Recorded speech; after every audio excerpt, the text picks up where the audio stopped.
ದೇಶ ಕಾಯೋ ಗಾವೇಗಾಳಿ ಗ್ರಾಮದ ಸೈನಿಕನ ತಂದೆಗೆ ಆಸ್ತಿ ವಿಚಾರದಲ್ಲಿ ದಿಕ್ಕು ತಪ್ಪಿಸಿದ್ದಾರೆ ಮೋಷಿತ್ ಗ್ರಾಮ ಪಂಚಾಯಿತಿ ಪಿಡಿಒ ನಿಂಗಪ್ಪ ಅಸ್ಕಿ.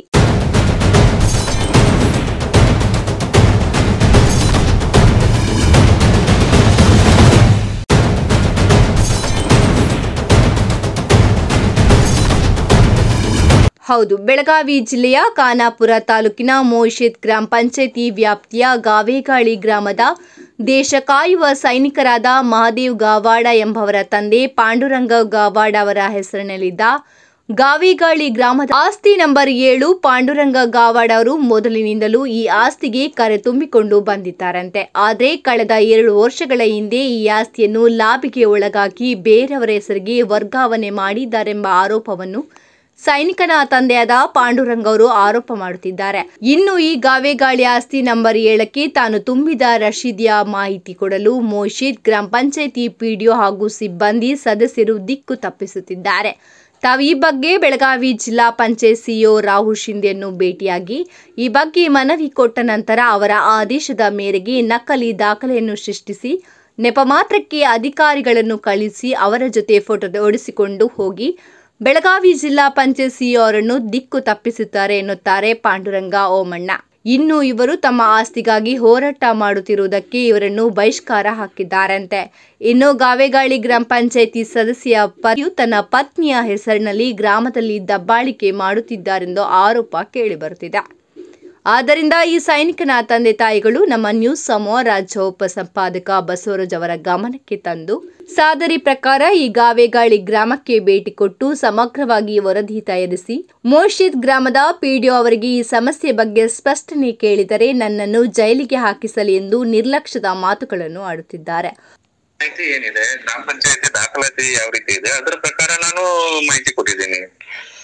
ಅಲ್ಲ, ಕೇಸ್ ಹಾಕಿ ಅಂತ ಹೇಳ್ತಿರ್ಲ ಯಾಕಪ್ಪ ಅಂತಂದ್ರೆ ಅದ್ರ ಬಗ್ಗೆ ನಾ ಕ್ಲಾರಿಫೈ ಮಾಡಿದ್ದೀನಿ. ಅಲ್ರಿ ಪಾಸ್ಕವ್ರೆ, ಒಂದ್ ನಿಮಿಷ ಕೇಳಿ. ಈಗ ಕೇಸ್ ಹಾಕಿ ಅಂತ ಹೇಳ್ತಿರ್ಲ, ಅವ್ರು ನೋಡಿದ್ರೆ ಒಬ್ಬ ಜನಸಾಮಾನ್ಯ ವ್ಯಕ್ತಿ, ನೀವು ನೋಡಿದ್ರೆ ಒಬ್ಬ ಜವಾಬ್ದಾರಿಯುತ ಪಿಡಿಒ, ಕೇಸ್ ಹಾಕಿ ಅಂತ ಹೇಳ್ತಿರಲ್ಲ. ಅಲ್ಲ, ನಾ ಜವಾಬ್ದಾರಿ ಇದ್ದೇನೆ, ನಾನು ಅಷ್ಟೆಲ್ಲ ಮಾಡಿದ್ದೀನಿ ಸರ್. ಪ್ರತಿ ಸಲ ಒಂದೇ ವಿಷಯವನ್ನ ಡ್ರ್ಯಾಗ್ ಮಾಡ್ಕೋತ ಎಷ್ಟು ಸಲ ಕುತ್ಕೊಳ್ಳೋಣ ಹೇಳಿ ಸರ್. ನೋಡ್ರಿ, ನನಗೀಗ ನನ್ ಗಮನಕ್ಕೆ ಬಂದಿದೆ, ಇವ್ರು ನನ್ ಕರ್ಸಿದಾರೆ, ಹಾಗಾಗಿ ನಾನು ಕೇಳ್ಬೇಕೋ ಬೇಡವೋ ಹೇಳಿ ಸರ್. ಇದು ಓಕೆ, ಅದು ನಾ ಕೇಳ್ತಾ ಇರೋ ತಪ್ಪಂತ ಹೇಳ್ತಾ ಇಲ್ಲ. ಈಗ ನಾ ಸಿಒ ಸರ್ ತನೂ ಅದನ್ನೆಲ್ಲ ದಾಖಲಾತಿಗಳನ್ನ ತೋರಿಸ್ತಾ ಇದೀನಿ ಅಂತಂದ್ರೆ ಒಂದೇ ವಿಷಯವನ್ನ ಎಷ್ಟು ಸಲ ನಾವು ಕೆಲಸಗಳು ಬಿಟ್ಕೊಂಡು ಅದನ್ನೇ ಮಾಡ್ಬೇಕಾ ಸರ್? ಆಯ್ತು ಸರ್, ಓಕೆ. ಇವ್ರು 2 ವರ್ಷದಿಂದ ಇದ್ದಿದ್ದು ಇದು ಏನು ನೀವಂತೂ ಮಾಡಿಲ್ವಾ ಹಂಗಾರೆ? ನಾನು ಆಯ್ತು ಬೇಡಿ, ನೀವು ಇಷ್ಟೆಲ್ಲ ಕೇಳ್ತಾ ಇದಾರಲ್ಲ, ಅವ್ರ ಕಡೆ ಏನ್ ದಾಖಲಾತಿಗಳಿದಾವೆ ಅವ್ರದ್ದೇ ಅಂತ ಹೇಳಕ್ಕೆ ಆಸ್ತಿ ನಂಬರು? ಯಾರ್ಗೆ? ಅವ್ರ ಕಡೆ, ಪಾಂಡುರಂಗ ಅವ್ರ ಕಡೆ.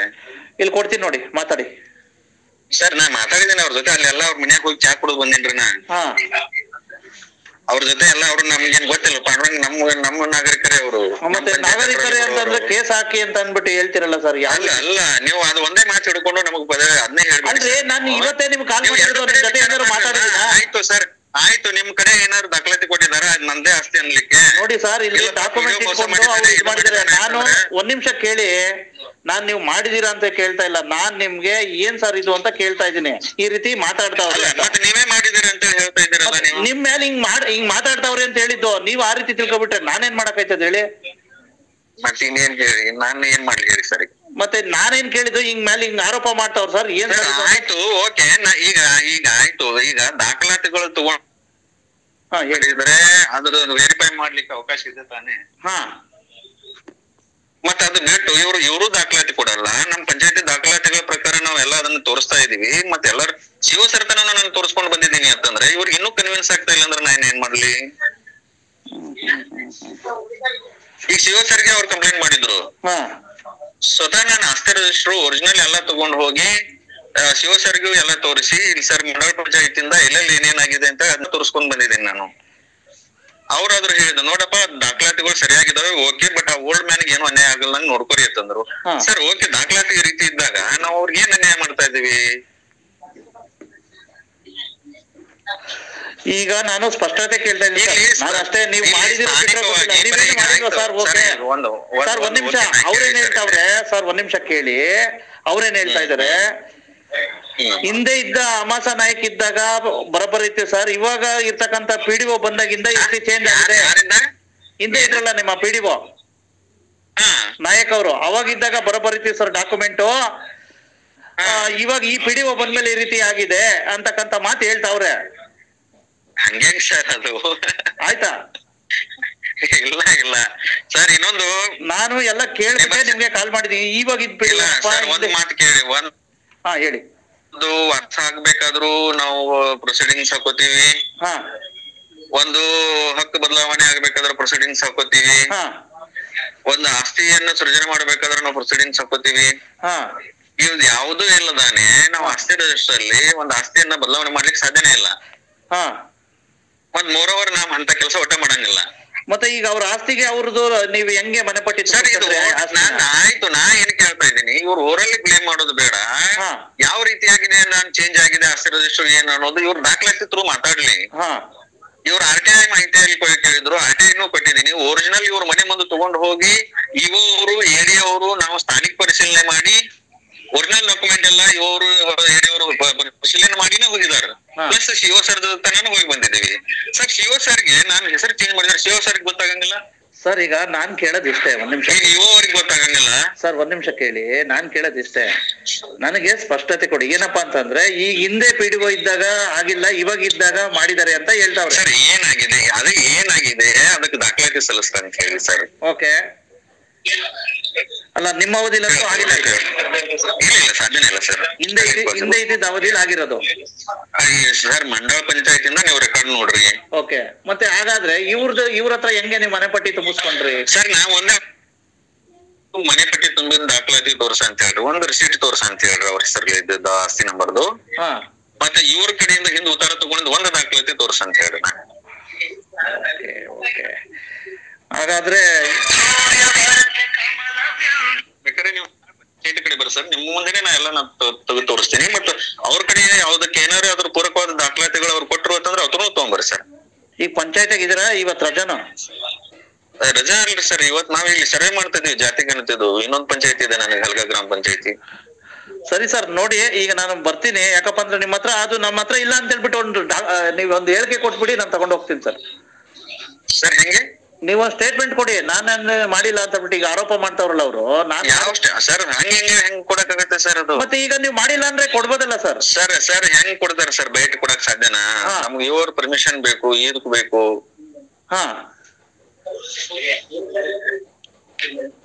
ಸರ್ ನೀವು ಒಬ್ರು ನಾಲೆಜಬಲ್ ಆಗಿ ಇದಾಗಿ ಒಬ್ರು ಪತ್ರಕರ್ತರಾಗಿ ನೀವು ಈ ರೀತಿ ಮಾತಾಡ್ತೀರಿ ಅಂತಂದ್ರೆ, ಅಲ್ಲ ನೀವೊಬ್ಬ ಜವಾಬ್ದಾರಿತರಾಗಿ ಬಂದಾಗಿ ಆರೋಪ ಮಾಡ್ತಾ ಇದ್ದಾರೆ, ಆರೋಪ ಮಾಡ್ತಿದ್ದಾರೆ ಅಂತಂದ್ರೆ ನೀವು ಅದನ್ನ ಪೂರಕವಾದ ದಾಖಲಾತಿಗಳು ಇಟ್ಕೊಂಡು ಮಾತಾಡ್ರಲ್ಲ. ಅಲ್ಲ ಒಂದ್ ನಿಮಿಷ ಕೇಳಿ, ಅದು ಪೂರಕವಾಗಿ ಆಯ್ತು ಸರ್, ಓಕೆ. ಅವ್ರಂತೂ ಮುಗ್ಧ ಮನುಷ್ಯರ, ನೀವು ಕೇಸ್ ಹಾಕಿಸ್ಬಿಡಿ ಅಂತ ಹೇಳ್ತಾರಲ್ಲ. ನೀವು ಒಬ್ಬ ಜವಾಬ್ದಾರಿ ಇದ್ದಾಗೆ ನೀವು ಮಾತಾಡ್ಬೋದು ಆ ರೀತಿ? ಅವರು ನಾ ಏನ್ ಮಾತಾಡಿದೀನಿ ಸರ್? ಈಗ ಫಸ್ಟ್ ಏನ್ ಮಾಡಿದ್ರೆ ಕೇಸ್ ಹಾಕಿ ಅಂತ ಹೇಳ್ತಿರಲ್ಲ ನೀವು. ನಿಮ್ಮ ಪಂಚಾಯತಿ ವ್ಯಾಪ್ತಿಯಲ್ಲಿ ಬರ್ತಕ್ಕಂತ ನಿಮ್ದೇ ಹೇಳ್ಬೇಡಿ ಸರ್. ಈಗ ಒಂದೇ ಹೇಳ್ಬೇಡಿ, ನೀವು ನೀವು ಮಾತಾಡಿಲ್ಲ, ನಾನ್ ಮಾತಾಡ್ತೀನಿ. ಇಟ್ಕೊಂಡು ನೀವು ಡ್ರ್ಯಾಂಗ್ ಮಾಡಬೇಡಿ ಸರ್. ಇಲ್ಲ ನೀವು ಮಾತಾಡಿಲ್ಲ, ನಾನ್ ಮಾತಾಡ್ತೀನಿ. ಅಲ್ಲ ನೀವು ಅದು ಒಂದ್ ವಿಷಯ ಹೇಳಿದ್ಮೇಲೆ ನೀವು ಅದನ್ನೇ ಹೇಳ್ಬೇಡಿ. ನೋಡ್ರಿ ನಿಂಗಪ್ಪ ಅಸ್ಕಿ ಸಾಹೇಬ್, ಎಲ್ಲ ನಿಮಗೆಲ್ಲ ಕನ್ವಿನ್ಸ್ ಮಾಡಿ ಹೇಳ್ತಾ ಇದ್ದೀನಿ. ನೀವು ಮಾತಾಡಿಲ್ಲ, ನಾನ್ ಮಾತಾಡ್ತೀನಿ ಸರ್. ನೀವು ಮಾತಾಡ್ಬಿಡಿ ಸರ್, ನಾನ್ ಮಾತಾಡ್ತೀನಿ ಆಮೇಲೆ.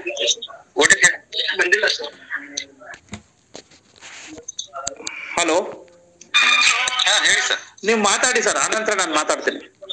ಅಲ್ಲಿ ಮಾತಾಡಿ, ಹೇಳ್ರಿ, ನೀವೇ ಹೇಳಿ. ಈಗ ಇದ್ರೊಳಗೆ ಏನೋ ನಿಮ್ದೇನು ಇದಿಲ್ವಾ, ತಪ್ಪಿಲ್ವಾ, ನಿರಾಧಾರ? ಇಲ್ಲ ಇಲ್ಲ ಇಲ್ಲ ಇಲ್ಲ ಇಲ್ಲ ಸರ್, ನಂಗೆ ಅಷ್ಟೇ ಬೇಕಾಗಿತ್ತು ಸ್ಪಷ್ಟತೆ. ಸರಿ ಸರ್, ಸರಿ. ಓಕೆ, ಬಟ್ ಅದನ್ನ ವಾಪಸ್ ತಗೊಳ್ಳಿ ಸರ್, ಕೇಸ್ ಹಾಕಿ ಹಾಗೆ ಅಂತ. ಯಾಕಪ್ಪ ಪ್ರತಿಯೊಬ್ಬ ಗ್ರಾಮದ ಜನಸಾಮಾನ್ಯರ ನೀವು ಕರ್ತವ್ಯ. ಆದ್ದರಿಂದ ಈ ಬಗ್ಗೆ ಸಮಗ್ರ ವರದಿ ತಯಾರಿಸಿ ಬೆಳಗಾವಿ ಜಿಲ್ಲಾ ಪಂಚಾಯತ್ ಸಿಇಒ ರಾಹುಲ್ ಶಿಂದೆ ಅವರನ್ನು ಭೇಟಿಯಾಗಿ ಅವರ ಗಮನಕ್ಕೆ ತಂದು ಬೆಳಕು ಚೆಲ್ಲುವ ಕಾರ್ಯ ಮಾಡುತ್ತಿದ್ದಾರೆ. ವಿಚಾರವಾಗಿ ಅವರು ಸೈನಿಕರವರು ಅಪ್ಪ ಸರ್ ಅವರು ತಮ್ಮ ಆದೇಶದ ಮೇಲೆ ಅಧಿಕಾರಿಗಳು ನಕಲಿ ದಾಖಲೆ ಸೃಷ್ಟಿಸಿ ಅವ್ರ ಹತ್ರ ಹೋಗಿ ಫೋಟೋ ಹೊಡ್ಸ್ಕೊಂಡು ತಮ್ಗೆ ಕಳ್ಸಿದಾರಂತೆ ವಾಪಸ್ಸು. ಬಟ್ ಆಸ್ತಿನೆಲ್ಲ ತಿರ್ಸಿದ್ದಾರೆ ಅಂತ ಇದು ಮಾಡಿದ್ರಂತೆ ಸರ್. ಹಾಗಾಗಿ ಈಗ ನನ್ನೆ ಅವ್ರು ಕಾಲ್ ಮಾಡಿದ್ರೆ ನಂಗೆ ಜೈಲ್ಗೆ ಹಾಕ್ಸ್ಲಿ ಬಿಡ್ರಿ ಅಂತ ಹೇಳ್ತಾರೆ ಸರ್ PDO ಒಬ್ಬ ಜವಾಬ್ದಾರಿಯುತ PDO. ನನ್ನೆ ಅವ್ರು ಕಾಲ್ ಮಾಡಿದ್ರೆ ನಾನು ಜೈಲ್ಗೆ ಹಾಕ್ಸ್ಲಿ ಬಿಡ್ರಿ, ನೀವ್ಯಾಕ್ರಿ ತಲೆ ಕೆಡ್ಸ್ಕೊತೀರಾ ಅಂತ ಹೇಳ್ತಾರೆ ಸರ್ ಅವರು PDO ಒಬ್ರು. ಮೈಸೆಟ್ PDO ತಮ್ಮ ಹತ್ರನು ಬಂದಿದ್ರಂತೆ ಅವರು, ಪಾಪ ವಯಸ್ಸಾದವ್ರು, ಪಾಪ ಅಜ್ಜ ಬಂದಿದ್ರಂತೆ ಸರ್. ನನಗೆ ನೆನಪಿಲ್ಲ. ಒಂದು ಹಾ ಸರ್ ಹೇಳಿ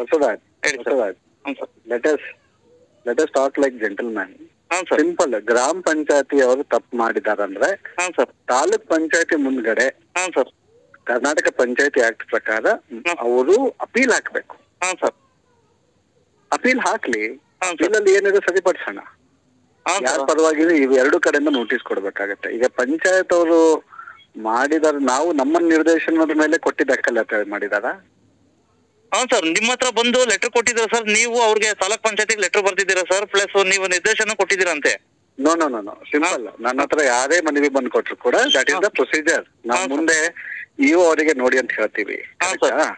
ಅದೇ ಪ್ರಕಾರ ಹೋಗಿದಾರಂತೆ ಸರ್. ಅಷ್ಟೇ, ಸೂಕ್ತ ಕ್ರಮ ಕೈಗೊಳ್ಳಿ ಅಂತ ಬರೀತೀವಿ. ಯಾರೇ ಮನವಿ ಇದ್ದಲ್ಲಿ ಕರೆಕ್ಟ್ ಏನಿದೆ ಅಷ್ಟು ಮಾಡಂತ ಹೇಳ್ತೀವಿ.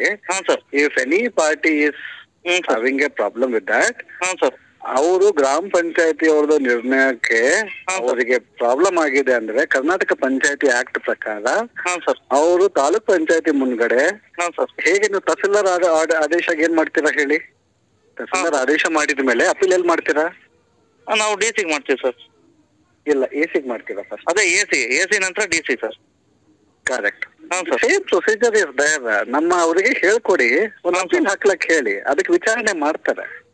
ಅದಕ್ಕೆ ಎನ್ಕ್ವೈರಿ ಪವರ್ ಇದೆ, ಅದು ಎನ್ಕ್ವೈರಿ ಮಾಡ್ಬೇಕು. ಸುಮ್ಮನೆ ಒಬ್ಬರ ಮೇಲೆ ಒಬ್ಬರು ಕಂಪ್ಲೇಂಟ್ ಕೊಡ್ತಾ ಇದ್ದಲ್ಲಿ ಏನು ಪ್ರಾಬ್ಲಮ್, ಏನು ಬಗೆಹರಿಯಲ್ಲ. ಅದೇ ಸರ್, ಅದಕ್ಕೆ ಎರಡೂ ಕಡೆಯಿಂದ ವಿಚಾರಣೆ ಮಾಡ್ಬೇಕಂದ್ರೆ ಅವರು ಯಾರು ಈಗ ಪ್ರಾಬ್ಲಮ್ ಆಗಿದೆ ಅವರಿಗೆ ಒಂದು ಅವ್ರ ಕಡೆಯಿಂದ ಒಂದು ತಾಲೂಕ್ ಪಂಚಾಯತಿಯಲ್ಲಿ ಅಪೀಲ್ ಅಂತ ಬರ್ದ್ಬಿಟ್ಟು ಕೊಡ್ಲಕ್ ಹೇಳಿ.